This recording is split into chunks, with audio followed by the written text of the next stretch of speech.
Thank you so much for that, Stephen. Wow, I didn't know I was doing all that while I was shooting the movie. I was an Army who plays Oliver once, and the film critic Anthony Lane was around, and I said to Army, "Oh, that's Anthony Lane. I really want to speak to him. I love his writing." And Army said, "You don't want to speak to that guy. He has to say what the movie is way smarter than what you have to say."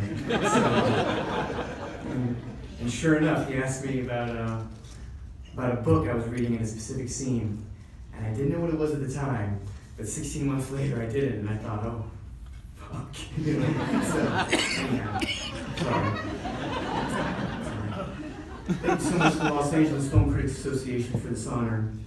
And as always, thank you to Michael Barker and Tom Bernard, Sony Picture Classics, for taking on this movie, believing in it.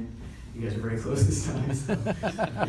And the biggest thanks obviously goes to my director and the maestro, Luca Guadagnino, but I'll get into this more later.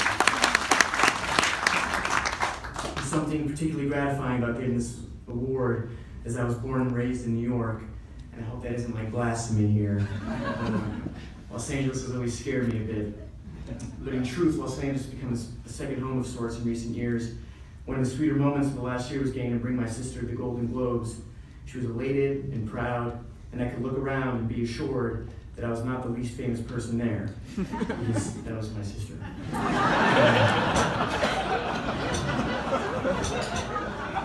But honestly, my favorite part of this last year, getting to act in other films and getting to talk about Call Me By Your Name, has not been having to audition constantly. I try to learn from the folks I work with, and I did a reading with William H. Macy once, who said to me that the best thing that happened to him in his life, besides having a wife and kids, was not having to constantly audition. You know, in New York, I could have a terrible audition, and to make up for my mood, I could dance on the subway for 30 minutes. And to those of you that thought that was metaphorical, it's not. A lot of my old rap videos have made their way online, and I'm just waiting for a video of me dancing on a 2 train. And yet, in Los Angeles, this was never the case. A terrible audition is always followed by a long Uber ride home. I've often thought to myself the most important part of auditioning is the second you leave the room. The easier you go on yourself, the more likely you'll be able to bounce back and act without anxiety the next time you audition. And this was just a mentality I always had a hard time describing to in Los Angeles. The emptiness and existential crisis that it is to walk out of a casting office on Sunset Boulevard was overwhelming. In 2015, I auditioned for a casting director named Sarah Finn at her office on 588 North Washburn Boulevard, and a project I was dying to do, Spider-Man. And I read twice, and I left sweating in a total panic. I called my agent, Brian Sporstrom, who's here tonight, and I said to him, "Brian, I thought about this a lot, and I have to go back and knock on that door and read again." And he told me the story of Sean Young, who, in an attempt to become Catwoman, had scared everyone away when she showed up at the studio gates in costume.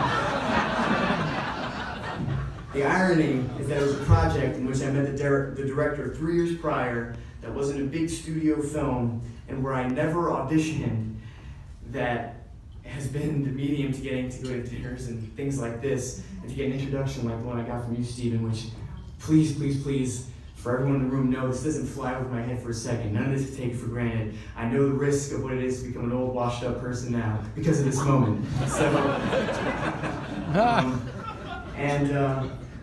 I'm just so appreciative that it was a story that feels like it had to be told about a boundaryless and definitionless expression of love that is maybe counterintuitive to the Western and stringent ways we've talked about love and sexuality in the past.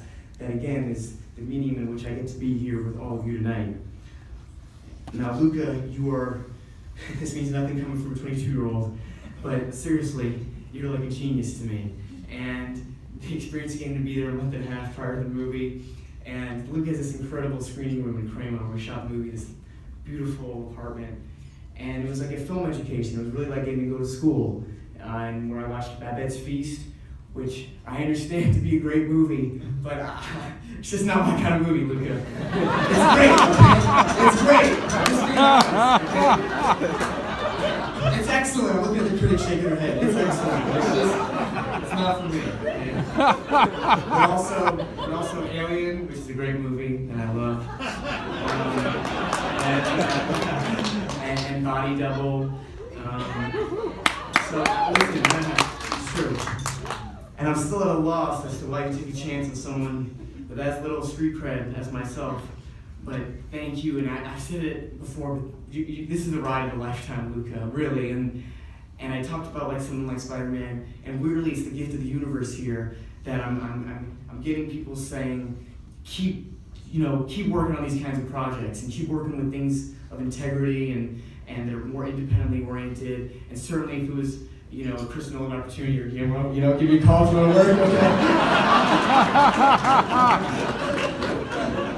I'm totally serious about that. Exactly. Please. And that's great, but I know what an honor this is, and that I want to do everyone in here proud that gave me a vote, and that I'll continue pursuing these things with integrity. But the last person I mentioned that is only the perfect roadmap when I look at this, and it's Michael Stuhlbarg. And thank you so much, Michael, for the mentorship on this movie. And as I said, I'm a New York guy, and Michael is a stage legend in New York, and it was Martin McDonough, the Pillow Band. That was my first exposure to him. But The Shape of Water and The Post and Call Me by Your Name and Fargo, it's like, how do you do it, man? So I don't want to end awkwardly like that, but I guess I'm just gonna have to. But seriously, thank you so much for having me.